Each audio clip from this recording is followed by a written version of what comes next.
Parkcast, the UK's original theme park podcast. Welcome back to Parkcast Park fans. You know by now, we're a podcast for theme park fans. So if you're new here, welcome along. Do go back and listen to some of our previous episodes. If you're into your theme park stuff, you will love it. We love having a good old nerdy chat. I'm Bex. I'm usually with Kev. He's not with us today though. However, I'm joined by a very exciting guest. Unless you've been living under a rock for the last 3 or 4 years, you will have not been able to avoid the news that over in Saudi Arabia, there is a very exciting theme park development shooting up.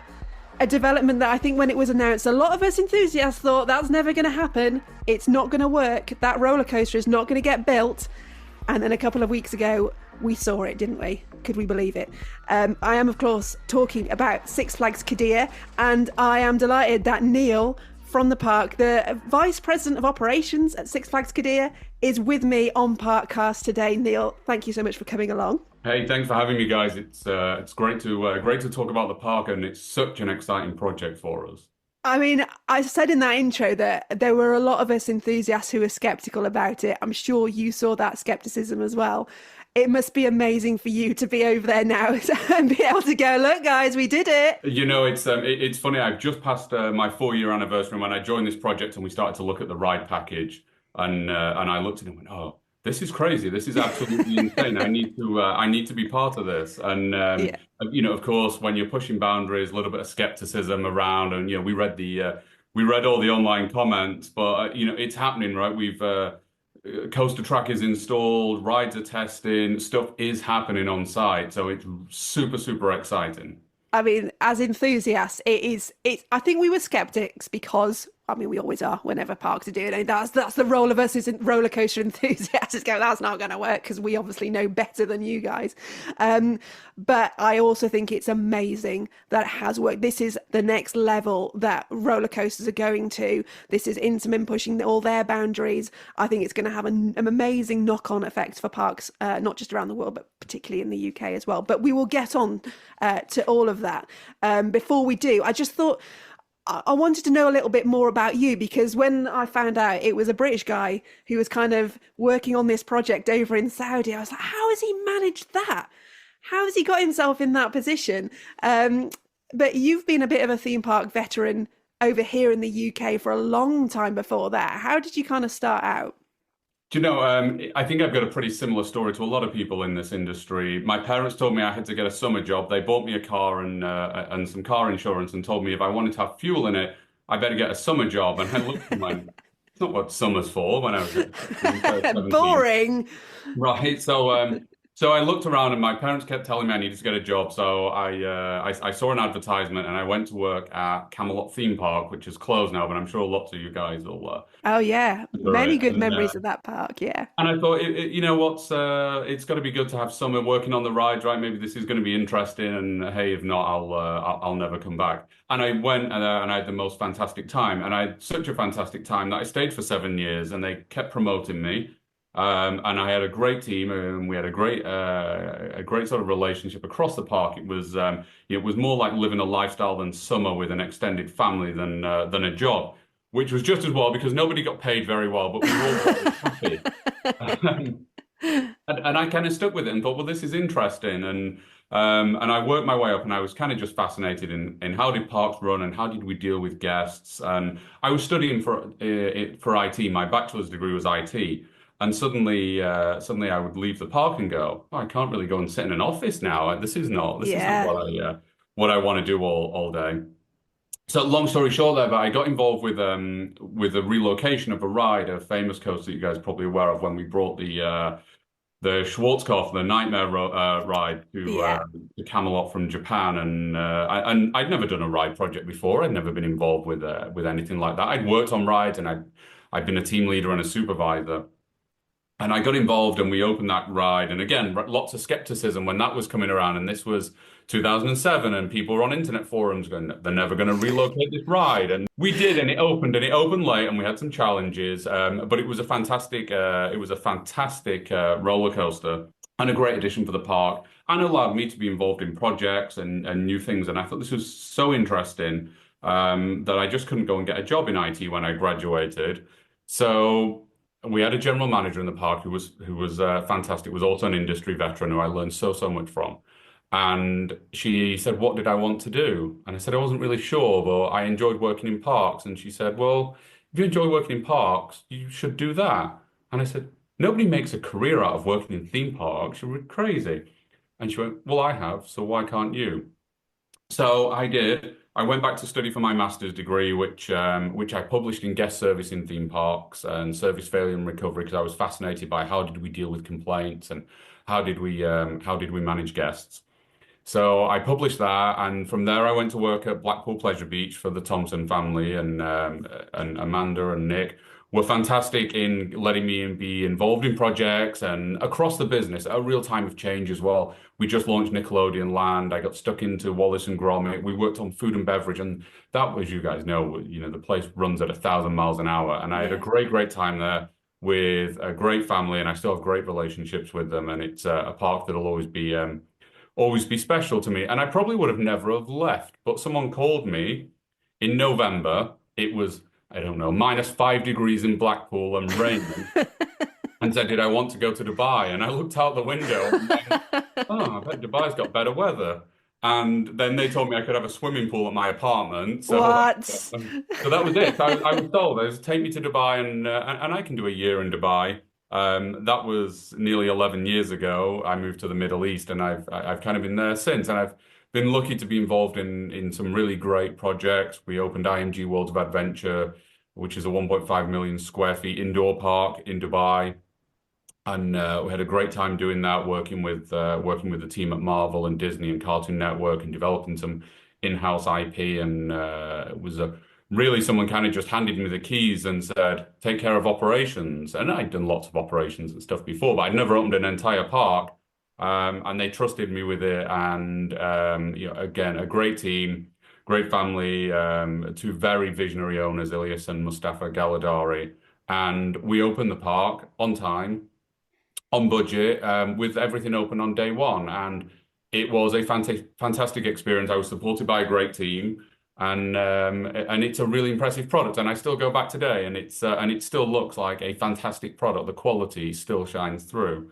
And then I moved around. I went to Global Village in Dubai. If you've not had the chance to go, it's a huge multicultural festival park. But we were doing, when I joined, 6 million visitors in 150 days, a busy night Wow. with 100,000 people. It was crazy. Yeah. Um, but it was just real volume and real volume, fantastic team that wanted to improve quality every year and was exciting to be part of. So I was lucky enough to work on that as well. Again, it's more just luck and meeting people and talking about the right stories than planning any of these moves. And then someone called me and said, was I interested to come in work in Saudi Arabia? And I said, well, maybe. And then they showed me the project, and I said, yes. I'm there. I think history. That was 4.5 years ago, and I've been in Riyadh for 4 years now, working on Six Flags Qiddiya and Qiddiya parks, and absolutely fantastic team, fantastic hardware package, and something really special that we're bringing. It's incredible. We will get on to all of that. There's so much to talk about with that. I just wanted to go back to something you said where you said, "Oh, it's kind of luck." And I was listening to you thinking this wasn't a story of luck. This is a guy who you gave yourself those opportunities. Would you say you made sure when someone said we need to do this project, you were like, "I'll come and help you with that. I'll come and get involved in that." And we do get people, who listen to this podcast who want to work in theme parks. They say, "I don't really know how to do it." How much would you say is you've got to put yourself forward? You've got to say, "I'm the guy to help you with that. How can I help you?" Yeah, absolutely. You're absolutely right. And go out there, work hard. And it's never just been a job for me. It's always got to be something that I've been passionate about, I've been interested in. I went and wrote my master's thesis on guest service in parks because I was interested and passionate about it. I'm just finishing my doctorate now, and I'm writing about crisis management and emergencies in parks because that's what I'm interested in. And that's kind of commitment has opened doors that I've been committed to projects, and I've been committed to doing the right thing and committing to amazing experiences. I don't think you can work in parks and it can just be a job for you. You've got to be passionate about it because the people who visit, like you guys, you're so passionate about it. We all care. We have to care. If you just want to turn up for a 9 to 5, theme parks is not for you. Um, but it has been a little bit of look, right place, right time, the opportunity to meet the right people. I've been involved with IAPA for a long time, our industry association, and been lucky enough to network and make connections and ask people for advice. And that's all it's been is build relationships, be committed, be willing to start out. It was never about money for me. I've never really been driven by money. And it was working at Camelot in those early days was not about money when the minimum wage was £3 an hour. It was not about money, but it was about experience and investing in that experience. And it's just opened doors for me. And I'm so lucky and honored to be part of some of the what I consider the best park projects in the world. When you mentioned Camelot, is there still a bit of your heart that aches a little bit of what happened to that park? Yeah, it was a shame to see it close. It was a shame that it kind of went in the way it did. And I left a year before closing to go to Blackpool, and I'm kind of glad I did. I always think not being there the last year would have been just so sad that it didn't reopen because we were a great team. Everyone was committed. We didn't have millions and millions of dollars to invest, but we did the best with what we could.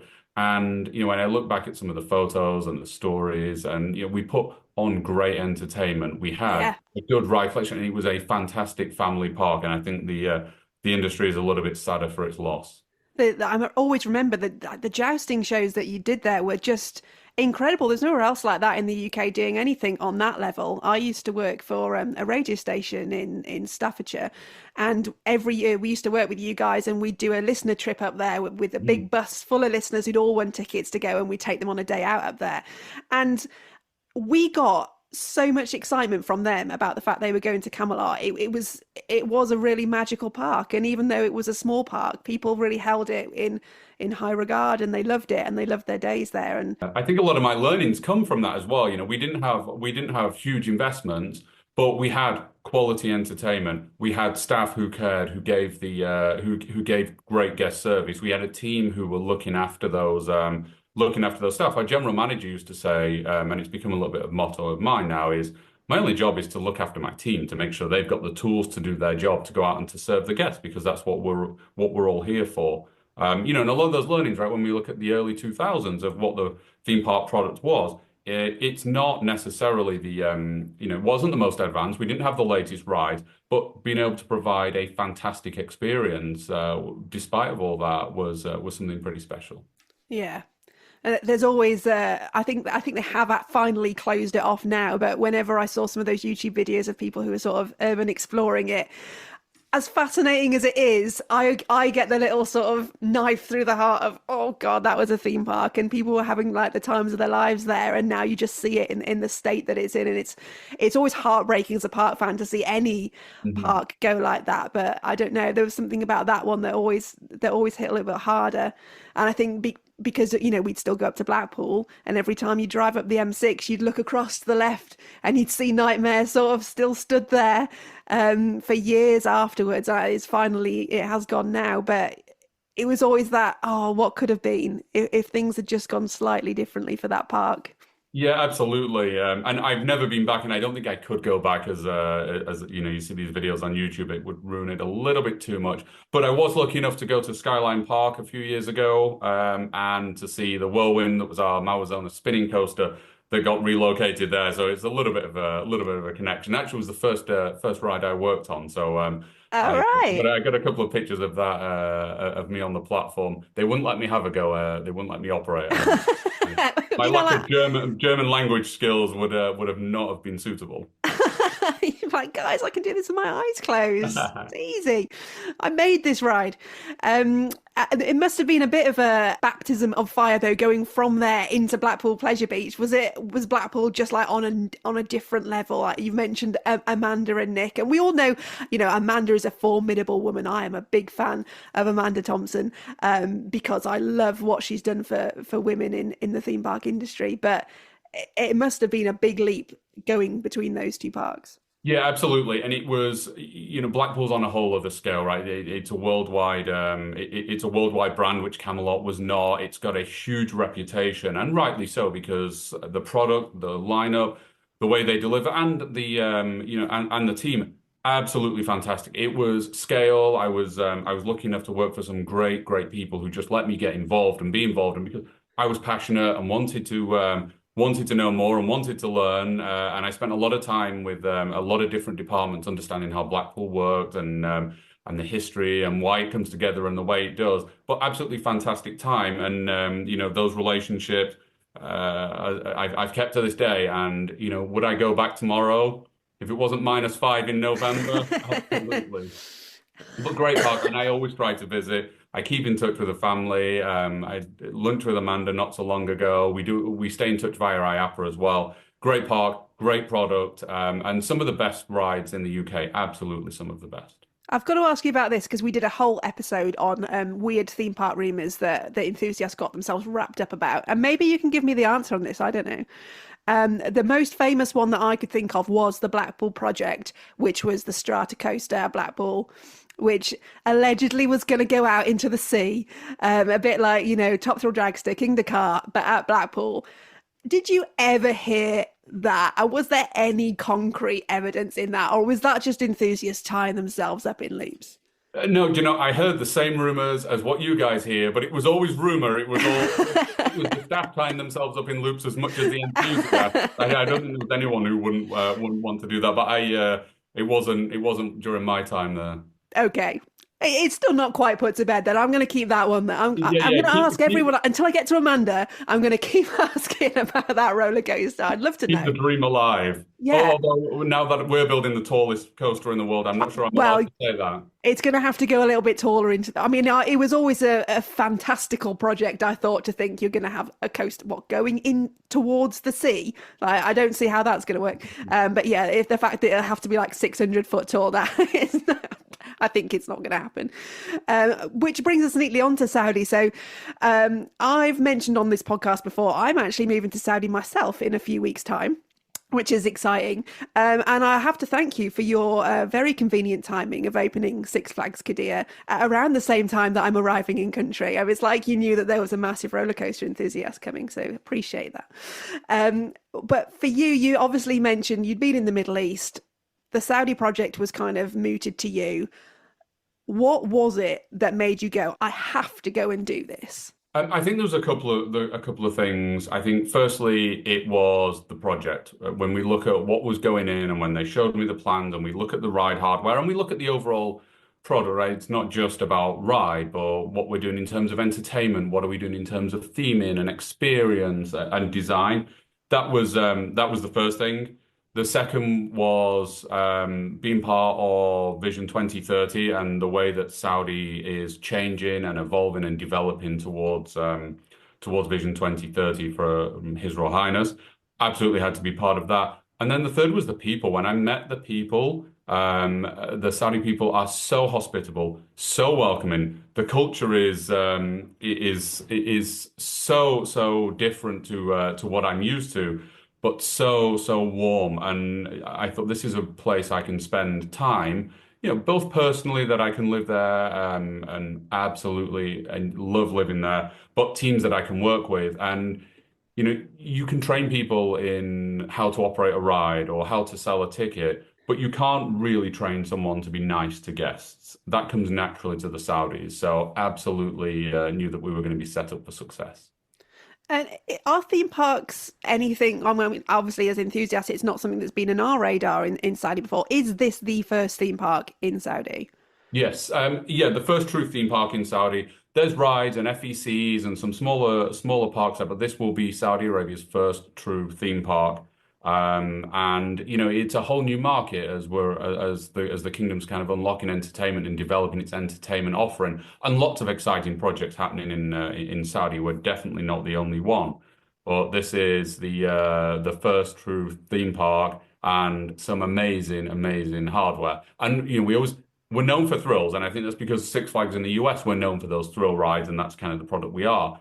But we have a whole family offering as well, and a whole offering for younger children, because we know how important family time and spending family time is in Saudi Arabia to the locals. So it's built for them.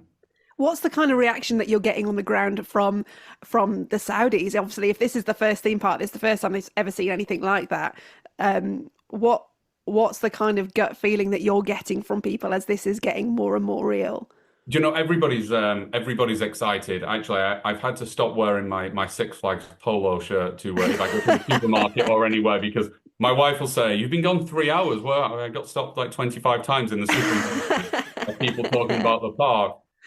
So they're so excited about it. The biggest gauge though is you can look at the drawings, you can look at all the images that we've released online, whether those are photos that have come out or our concept stuff, and we do that with people through the interview process. So I use this as a great example. We show people, we talk about it, and then when they join and we take them to the site and they walk into the park and their jaw just drops, even though they think they know what they're expecting. What we're building is something else. So Yeah. I think they're excited. Once everyone starts to get there, once we start to receive our guests, it's going to change. It's going to change massively. I just can't imagine having sort of grown up in a country where there's no theme parks and the first one that you're presented with is Six Flags Qiddiya with all of these rides that you bet. I just like, it blows our minds as people who live and breathe theme parks. So imagine it being the first one you've ever been to. It's just insane. And it's an interesting concept as well, isn't it? Because Qiddiya City is kind of, that's a whole new project in itself where the park's located. This isn't just sort of built on the edge of like you say, Riyadh, which is the sort of capital city. This is a whole new area which is kind of built up around this park as well.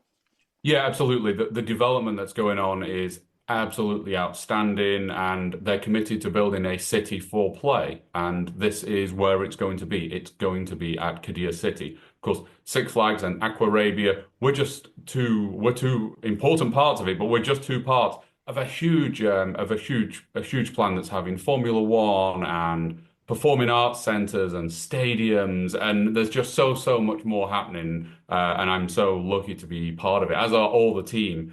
Lucky to be part of that development and watch a brand new city, Qiddiya City, rise from the ground. I cannot imagine what it's like to be there and witnessing all this happen. You're so lucky. In terms of the park itself, so Six Flags Qiddiya City, what scale are we talking in terms of like size? What can you relate it to anything we've got in the UK? Yeah, I think it's a pretty big park. It's certainly not the biggest park in the world by area, but you know, it's a good large theme park. I think what's important is it's walkable, that you can get around and you can enjoy your day. So we don't need to have any transportation systems to take you to other parts of the park. You can enjoy, be immersed, but we have some of the biggest and best rides in the world. And you've got 6 lands, is that right? Yeah, so we 6 themed lands that are connected by the Citadel. So when you walk into the park entrance, you're going to come over the bridge and see some of our rides. You're going to see some of the glimpses. You'll come into the Citadel, which is a fantastic tented structure with food and beverage and retail and entertainment. And then from that portal, you're going to go off into one of our 6 heavily themed lands. And do each of those lands sort of have a landmark coaster in them, or some like more family orientated? How have you kind of divided that up? Yeah, so every land has a mix of attractions, entertainment, food and beverage, and retail. So some lands have more thrill rides. Twilight Gardens, for example, is more family focused, but still has some pretty impressive rides. So when we talk about our signature dark ride in Twilight Gardens, it's not a huge coaster. We don't have a huge coaster. We have a family coaster in Twilight Gardens, but there's nothing on the scale of Falcons. But because Falcons is so big, you're going to see it from all the lands. I can pretty much see it from my window as it is, Neil, to be honest. Yeah, absolutely. But we've really designed it with a mix. There's something for everybody in every land. You might not be a thrill coaster rider. You might not be interested in family attractions, but you'll be able to enjoy time together in that land. When you say these lands, where are we up to at the moment? Or how far into the development are we? What's the timeline looking like? Yeah, so we've not announced an opening date just yet, but we will do pretty soon. But you can see when we release park updates online. Rides are testing, a lot of theming's getting installed now. Fit out of interiors is happening. So, you know, we're really into the presentation stages. And when you walk the site now, it's not so much walking through concrete and passing concrete mixers. It's seeing artists on site doing the theming. It's seeing our ride manufacturers testing rides and commissioning and programming. So it's really in the real exciting stage now, where every day you go to the site, you see something new. Oh, wow. It actually looks like a theme park now. Yeah, absolutely, and which is great for our teams as well, because they can envisage how are they going to be working with the guests. It's okay to deliver classroom training, and it's important, but actually to go and stand in the ticketing office and be able to kind of see how you'll interact with guests and what the flow looks like. Nothing can take away from that experience. That's amazing. Well, I'm coming out in May, so if you can just hold off until then. And then Yeah, absolutely. We'll save your first ride on some of the coasters, maybe. yeah, if you could, yeah, I'll just give you my flight details and then just hold that ribbon and until I've landed. That'd be great. Obviously, it's a massive project, like you say. It's from the ground up. It's also in a desert, which again for us in the UK, well, how have they managed to build a theme park in the desert? How does that work? There must be some challenges that go along with trying to do that. Yeah, absolutely. I think nobody went into this not knowing what the challenges were. The important thing is to address them in the design phase, which is why kind of we've had people working on this project for so long. What I would say to people is it's dry and hot in Saudi Arabia and can be dusty, but if you build a park in the UK, it's wet and cold, and you have to deal with corrosion and all those kind of issues Yeah. in your engineering. And I know, because that's what most people are concerned about. But when we look at our ride, we've done temperature studies and sun studies, and I can tell you exactly where the sun will be at 1 p.m. on July 31st. And we've designed around there, and we've designed cooling solutions and shading solutions for when it is when it is hot. But we're also planning a lot of nighttime operations as well, because nighttime is a great time to operate. It's a great time to be outside when you're not under the sun, and also it's great for the culture as well, that people like to be out in the night. And when I go out, Riyadh is buzzing in the nighttime, so the park will be buzzing in the nighttime. I love that. I love theme parks at night. They're my favorite time to be in a theme park. So I absolutely love that you're going to be doing that. Are you looking at 365 park operations, or are you going to have downtimes off seasons? Yeah, the park will be open. Will be open 365 days, so it's going to be a year-round park. We're just finalizing what those hours look like initially, and when do we do nighttime operations, or is it suitable to do daytime operations? So I think we'll be letting the calendar out pretty shortly. Yeah, I'm guessing in the heat of summer, that's going to be your biggest challenge, just because it does get so hot. I mean, I've got a weather app on my phone where I currently got where I live now, and my next place is where I'm moving to in Saudi, and the temperatures that gets up to, it's crazy. But like you say, it's a dry heat. It's very different to what we feel over here in Europe, and even if you've been to the Middle East and you've been to Dubai, it's different to that as well, isn't it? Yeah, absolutely. It is a dry heat. We don't have so much humidity in Riyadh, so we've designed everything around those. We've got cooled queue lines and cooling throughout the park, and our citadel is cooled. So the aim is to develop a comfortable guest experience, but also with rides that are going to work. And we've been lucky enough to work with all of our manufacturers with this data. Everybody's had the data. We've been through it in workshops and design calls and design reviews, and we've had people who are much cleverer than me look at these temperature values and engineering values and design the products accordingly. That's all you have to do. I think that's one of the things to remember. I think it's one of the things that gave us the confidence with Falcon's flight when we first really started to believe, okay, they're actually building this. It was the fact that Intamin were doing the project. And we're, as enthusiasts, we're like, well, if Intamin are doing it, they know what they're doing. This is not, a Tim Pot roller coaster manufacturing. This is the world's greatest roller coaster manufacturers leading this project and saying, we are going to do this and it's going to be amazing. We've got to talk about Falcon's flight, because how do we not? I mean, this is the thing that sent us into a spiral of craziness over here in the UK when we saw that track was complete just before Christmas. I don't think any of us could believe it. And I think we've had such a great reaction right from the start when the ride got announced and people started to talk about it, and of course a little bit of skepticism, but overall has been, wow, please build this. This is going to be an amazing coaster, and it absolutely is. And if you watch the fly through, which I know we've not released, but someone did a very accurate remake of it on YouTube, Yeah. which I was very impressed by. It's not perfect, but very, very close. Oh. When you ride it, it's going to be something else. But lucky to work with Intamin on this amazing project. We started this a long time ago, 4 years ago, in Intamin's office, going through these designs and layouts and temperature studies and wheels, and everything's been tested and prototyped. And me and my team and the engineering teams have spent a long time in offices, in long meetings, going through page by page of detailed design to make sure that Falcons delivers on expectations. No one is no one's shying away from this is the most anticipated coaster of recent times. And when you come to the park, you want to be able to ride it and you expect to be able to ride it, and you rightly should do.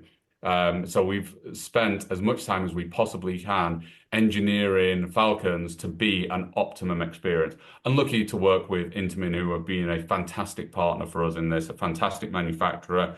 And we know the excitement, and so much so that in 2023 we had to take the train to IAPA, and we unveiled the train because sending pictures of it's just not enough. You need to be able to see it, and it's beautifully designed. It looks incredible. How did it work? Did you guys go to Intamin and say, we want to build the world's tallest, fastest, longest coaster? Or did Intamin kind of come and say, we could probably do this for you guys? What do you think about it? And no, the initial vision for the park was to beat some records. So we went through various things with concept design, but one of them was to build the tallest, fastest, longest coaster. And we knew that we had the natural landscape to be able to do that as well. And we wanted to go up the side of the cliff, which again nobody's ever done before, and lots and lots of people, and lots of conversations, and lots of is it possible, and could we do this? And when we got the designs from Intamin, absolutely blown away with what they're able to do with the technology. I mean, what a lot of us have said in the UK is it looks like something you build on Planet Coaster, in the nicest possible way. It just looks like I'm just going to build myself a crazy coaster, which is insane. And the fact that it actually, I mean, you've seen this in real life. You've stood next to it. All I've done is seen the photos that we've all seen online. Does it still blow your mind when you look up at it? It must be phenomenal.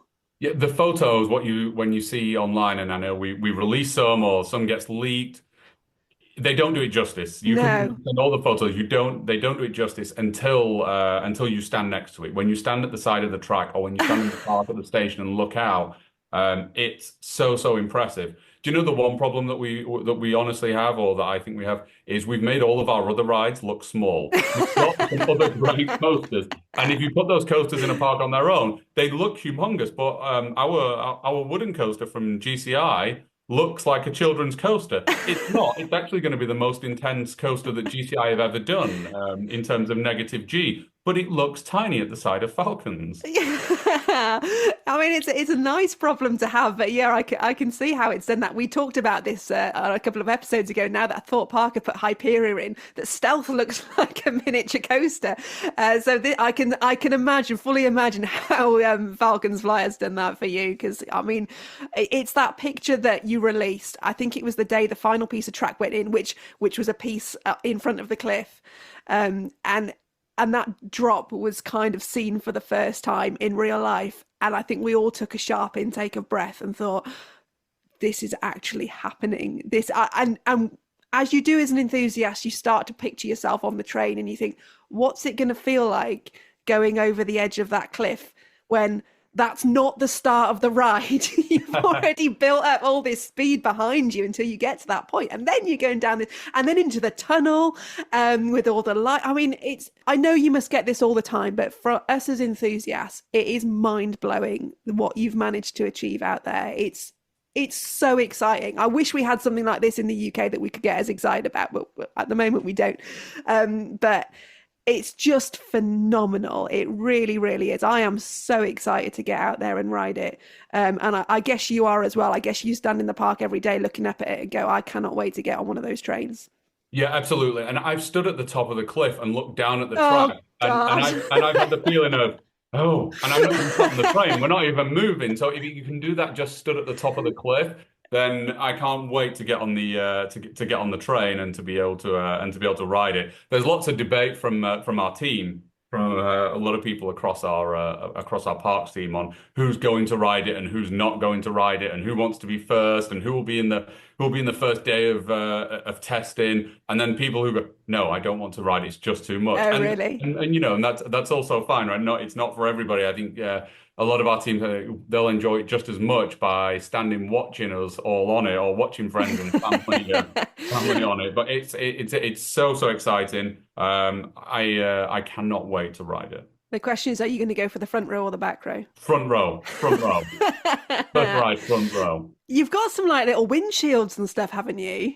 What are they all about? Yeah, so we spent quite a lot of time working on the aerodynamics because at speed and the distance it's travel, it needs to be a comfortable ride. So we spent a lot of time with Intamin working on aerodynamics, and the windshield came out of the wind flow analysis to make sure you're not hitting the face by 250 kilometers an hour of wind. Yeah. So it's going to be a comfortable ride. The other thing that was also a concern was the pressure on your ears from the wind, the air passing. Oh, yeah.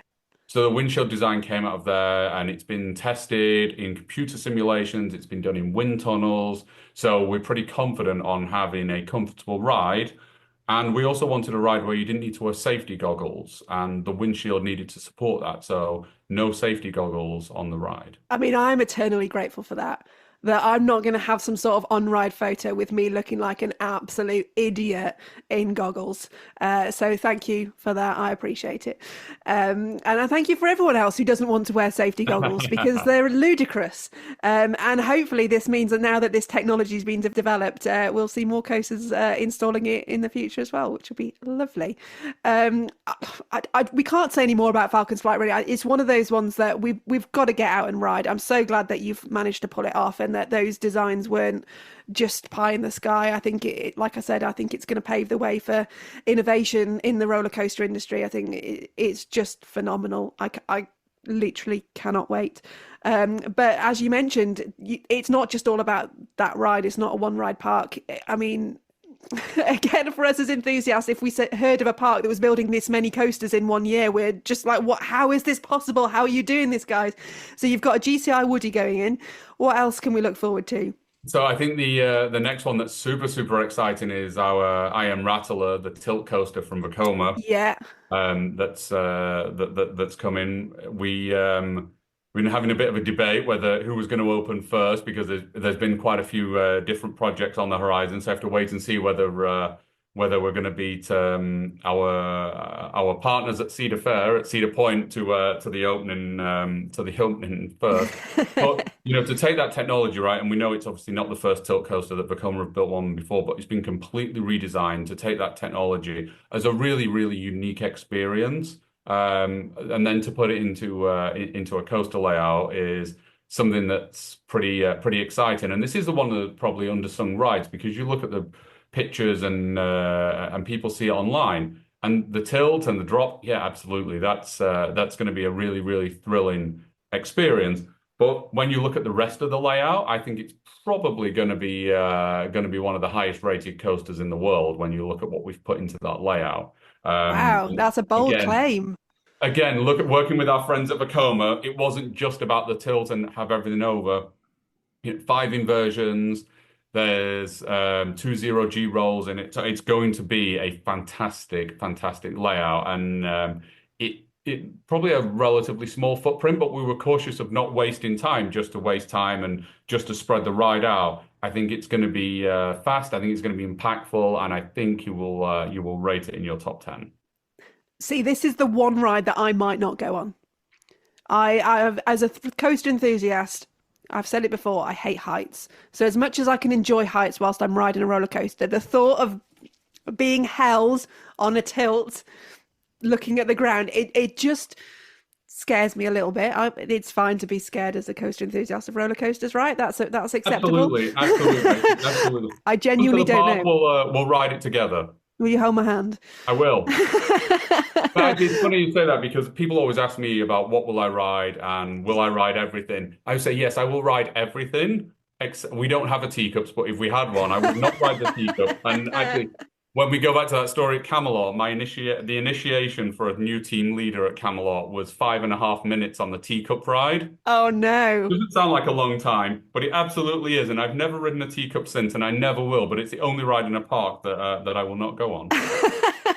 That's pretty. Was there one on the initial sort of blueprint for this park? And you're like, no, Yeah, if there scrap hadn't that. been, it would have been cancelled because there's no way that you will put me on a teacup ride. That's hilarious.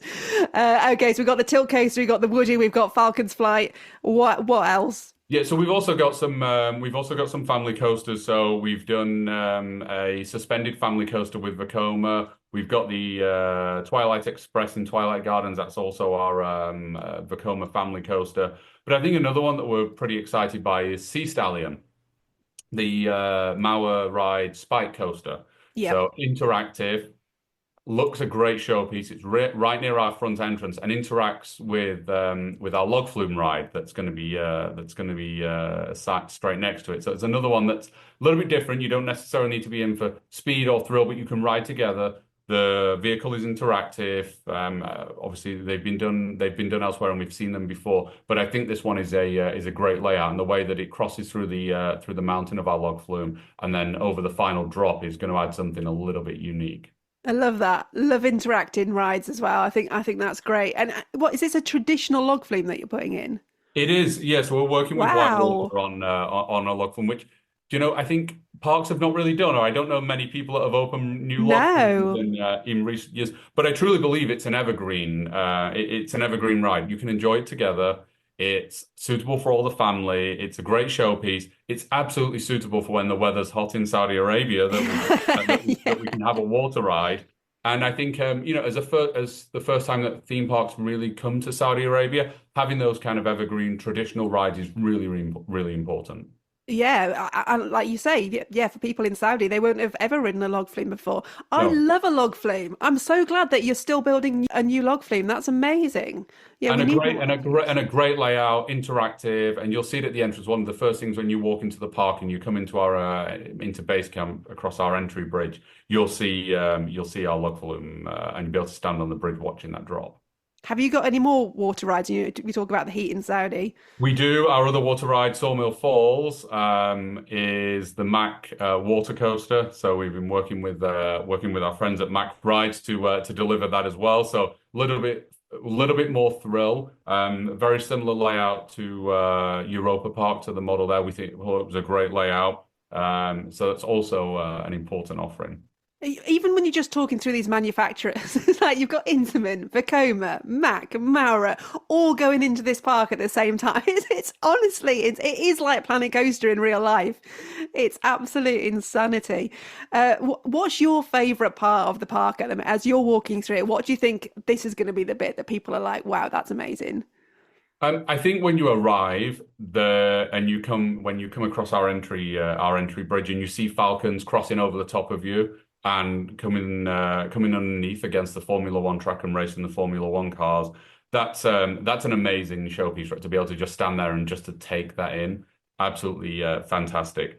I think the second part is our Citadel show. We've not released too much about it, but our Citadel, our central Plaza, is going to have a fantastic show, and our teams are working so hard on developing that story and that show. And I think to be able to gather there as a family or as a group of friends and to see that evening performance is something that's going to add incredible atmosphere to the park. So it's something I'm really excited about, and where you will find me in the evening, I'll be watching that show. That's amazing. You mentioned Falcon's Flight going over the entrance. Is that a bit of a gatekeeper at Cedar Point influenced design? Yeah, I think we wanted to do so much track that it had to cross somewhere, so we make it cross. Let's do an experience. So it crosses over the top and then comes back and races the Formula One cars underneath. So it's sort of over and under. It's something that's going to be That's so also cool. pretty impressive. That you could be racing the Formula One cars as well. It's amazing. One thing that we talk about on this podcast, which I don't know if you'd be able to give us much insight in, is food and drink in theme parks, because I am a passionate foodie and it's often disappointing. However, I am very aware that the Middle East has some amazing food. Are you going to kind of replicate that in your sort of food and beverage outlets? Are we going to see lots of traditional local food on offer there? Yeah, absolutely. I think we are also well aware that dining in and eating out is an important part. It's an important part anywhere in the world. For me, I like I like to sit down and have a good meal. But in Saudi Arabia and in the Middle East generally, that's kind of expected. You can't just get away with burgers and fries as being your only offering in the park. We have a fantastic food and beverage team, and I've seen those menus between fast casual dining or buffeterias or sit down formal dining. When you look at the menus that we're offering across the park, there's a real variety of food. We have traditional theme park food because that is what some people want. If you want to have burgers or hot dogs or that kind of traditional theme park stuff, because some people come to parks and you want to grab a burger and walk around because you don't want to miss out on any more rides, that's absolutely available. But to be able to sit down and have a meal in our Arabic restaurant, or to be able to eat some food from India, or to have a proper, authentic dining experience from around, we're going to cater something for everybody. I'm really glad to hear that. I kind of thought that that would be the case, that it wouldn't just be your hot dogs and chips or whatever. But yeah, that's nice, and I'm glad that you guys are going to be doing that. For us as Westerners, as excited as we're getting about this park, is it realistically a park that we are going to be able to visit? Because there's a lot of talk over in the UK. Obviously, it's slightly different for me because I'm moving to Saudi. But in reality, how easy is it going to be for someone from the UK to come and visit Six Flags Qiddiya City? I always say to people when I'm in the US, get on a plane, you could be in the park this time tomorrow. It's really just a plane ride away. And now that visas are very easy in Saudi Arabia with the focus on tourism, that you can come. I think we're a short flight away from so many destinations that for anyone in the UK, absolutely get on a flight. There's direct flights from Manchester. There's flights from London. You can be in Saudi Arabia in 7 hours. And of course, cost of flying is we will say it's a cost of flying. I would refer to travel as an investment, because whenever I travel, I feel like I've invested in myself and I've seen a new culture and I've been part of something different and I've been somewhere else. So come see what Saudi Arabia has got to offer, and then come and see us at Six Flags as well. What about some of the assumptions that people might have about Saudi, that maybe, Westerns are not very welcome there, or the people aren't very welcoming? Obviously, you've talked about your team and how great they were with you, and I've done my own research. I'm moving over there. But, what can we say to people who maybe haven't looked into it in the level that we have? I would say you don't need to spend too much time looking into it. Take my word for it that Saudi Arabia are some of the most hospitable people in the world. And I love talking to people. I love interacting with Saudis and people from Saudi Arabia. And I must hear so many times, "Welcome to Riyadh. Welcome to Saudi Arabia." You don't need to welcome me. I've been here 4 years. No, you are always welcome. And it's just a fantastic attitude to have. And I think come and see it for yourself. Come and see what happens in Saudi Arabia. I've been invited to so many dinners with family or friends, or sitting in people's houses, more so than I ever would anywhere else in the world. So I don't think any of your listeners need to be concerned. I would be, once the park's open, get on the next flight. Yeah, and also it's not just about the park. Like you say, Riyadh's got so much to offer. The whole country of Saudi. I mean, Saudi's huge, but there's so much to see. There's so much history and culture in that country, isn't there?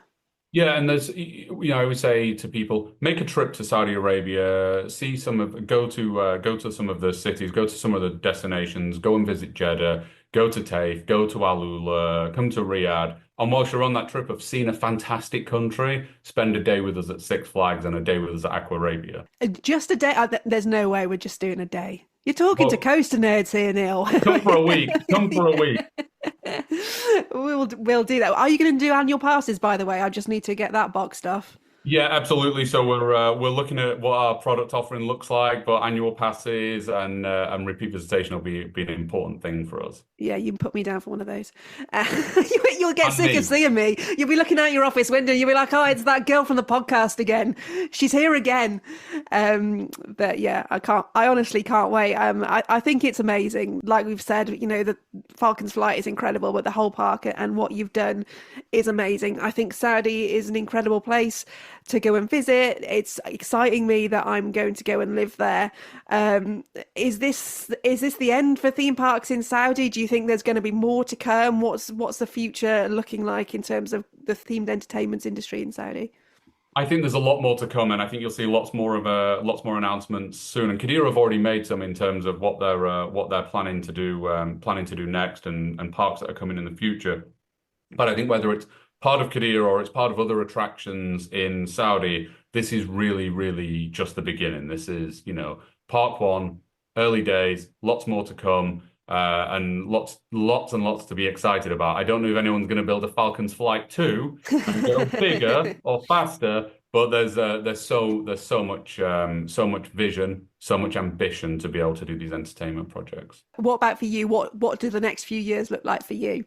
I think the first thing is to open the park. Is what does that look like, and all the challenges that come with opening the park. And I always tell my team it's going to be challenging, and we're going to have stuff that we don't get right, but we're about being agile and fixing it and making a great guest experience. So once we open the park, let's think. But it's honestly a great property to be in. If I can be sat riding Falcon's Flight in 10 years' time, then I'll be super happy. I love that you said as well you've done your masters in like guest experience and things like that. So obviously that's all going to be a high priority for you, is to see that guests do get a good day out there. They're not going away disappointed. Yeah, absolutely. I think when you visit a park, you're buying an experience, and you leave at the end of the day carrying nothing. Okay, maybe you bought something in our gift shop, and our retail team are going to kill me for saying that. But you leave really carrying nothing. You're taking memories home and experiences, and that experience is produced and consumed at the same time. And our teams just need to be aware of that, and it's a focus for us. So we always say we have two priorities. It's safety first. Nothing ever trumps safety. And then our second one is always service. Amazing. Neil, thank you so much for coming on the podcast today. It's been fascinating to speak to you. I can't wait to come over and see you in real life and get into the park myself. If I haven't made that very clear, I am very, very excited. I know I've been poker faced about it, but there we go. Before you go, I've got one more question for you. Just gotta ride it. Now, this is Just Gotta Ride It. It's the part of the podcast where we ask our guests if all the roller coasters in the world were going to get destroyed and you could only save one, which one would it be? Which one holds a special place in your heart, or which one is your favourite? I'm going to put a caveat on it and say you can't say Falcon's Flight because it's not open yet. But for any ride that's currently operating, maybe one that you've been on, which would you say is your Just Gotta Ride It? Ooh, good question. And I've been lucky enough to ride lots and lots of fantastic rides. But I would honestly say one of the best coasters that I've ridden in a fantastic park that is run by a fantastic team is Tiger in Lenamakee, and it's a fantastic roller coaster.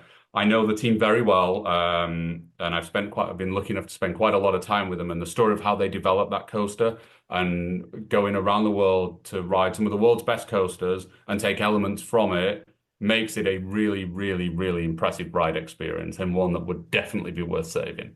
Amazing. We've not had that one before. That is a new one. So we'll add that to the little list. Neil, once again, thank you so much for coming on. We are looking forward. We are here with bated breath to hear the announcement of when Six Flags Qiddiya City is going to open. Of course, as soon as we know, we will let everyone know. And we look forward to coming over and experiencing the park ourselves and getting on Falcon's Flight, which is amazing. I can't believe you built it. I look forward to seeing you guys when you come visit and you're on the park. If you see me, stop me and we'll go and ride it together. I'm holding you to that tilt coaster experience. I'm not getting on that on my own. Thank you so much, Neil, for coming on Parkcast. If you've enjoyed today's episode, please do give us a little rating. It always helps. And if you subscribe, you'll get a notification every time we release a new episode. For now, though, we've been Parkcast. Parkcast, the UK's original theme park podcast.